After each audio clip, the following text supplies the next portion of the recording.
Hello, friends. This is Dave Hurwitz, executive editor at ClassicsToday.com, here with the next in Vox's ongoing release of the first Leonard Slatkin Rachmaninoff cycle with the St. Louis Symphony. His second one on Naxos was with Detroit, but this is on Vox with St. Louis.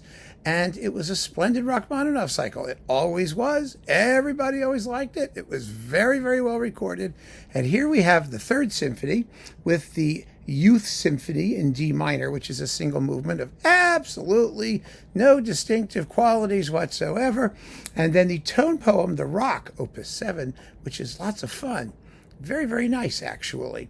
These are beautiful performances. And the third symphony is particularly impressive because the third symphony is the one that so many people mess up. I mean, they really do. First of all, we have the exposition repeat in the first movement, which you're going to want because it's, first of all, lovely exposition, and second of all, gives the movement a better sense of balance and a better feeling of organic whole completeness if you can figure out where the sections go. You know, it's really very interesting.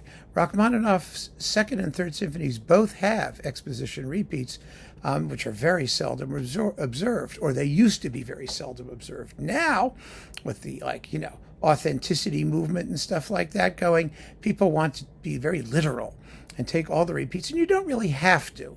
Especially in 1936 or whatever it was, when Rachmaninoff wrote the symphony, I mean, exposition repeats were beyond old hat. It's very odd that it actually contained one.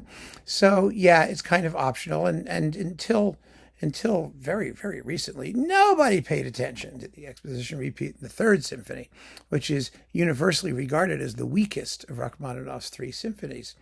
I'm not sure that's entirely fair.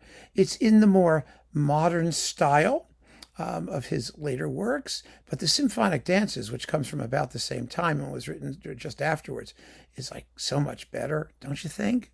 Well, I think that. But this is a performance that really makes an excellent case for the work, not just because you have the exposition repeat, there we go, but because Slatkin's approach is extremely considerate of the music. He knows where it wants to go. He knows how to get there. The orchestra sounds absolutely terrific. I mean, the second subject of the first movement, the do do do do do do do da da da da da da. He doesn't make it sound like that, which is probably the best thing I can say for it. Now, the slow movement is quite interesting because it encapsulates the scherzo, rather like, for example, the slow movement of Tchaikovsky's first piano concerto and other works of that type, the Franck D minor, which is a sort of a slow movement with a quicker interlude in the middle. Those things are not exactly novel, but this is a particularly fun one. The scherzo is really cool, and it has the only big tam-tam crash in the whole symphony. You actually hear it. I mean, this is very, very well done. It's exotically orchestrated. There's a celesta, lots of harp stuff going on. It's very, very nifty. And then the finale. Oh, the finale. This symphony does have a finale problem.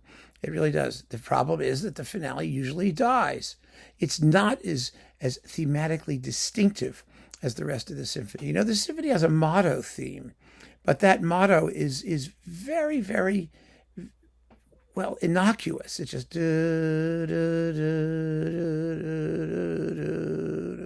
like that. And so it's not like in the second symphony you have da da da da da da da. It's a real tune. It's something that when it comes back you recognize it.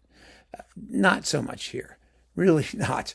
And it's partly, the reason the symphony isn't as popular as Rachmaninoff's other works. It's just that aside from that second subject in the first movement, the tunes are not as great as the tunes in his other major pieces. It just isn't.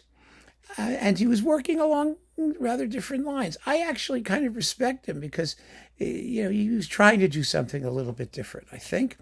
And if it isn't entirely a success, well, it's the job of the interpreters to make it sound as though it is a success. And this is one of those performances that emphasizes all the positive and strengths in the work, all the positive qualities, and minimizes all the negative ones. I mean, the finale doesn't have dead spots. It keeps on moving. That's what you want. And the remastering is lovely. And like I said, the couplings are terrific. The rock is a really nifty tone poem that nobody ever plays, but it's well worth hearing. The Youth Symphony we can forget about, but it exists, so people do it. And I think that, if you are in the Rachmaninoff biz and you haven't heard these original performances by Leonard Slatkin and the St. Louis Symphony, you probably should. You're going to enjoy them. You're going to enjoy them very, very much. They're very well recorded. So there you have it, my friends. Keep on listening, and thank you so much for joining me.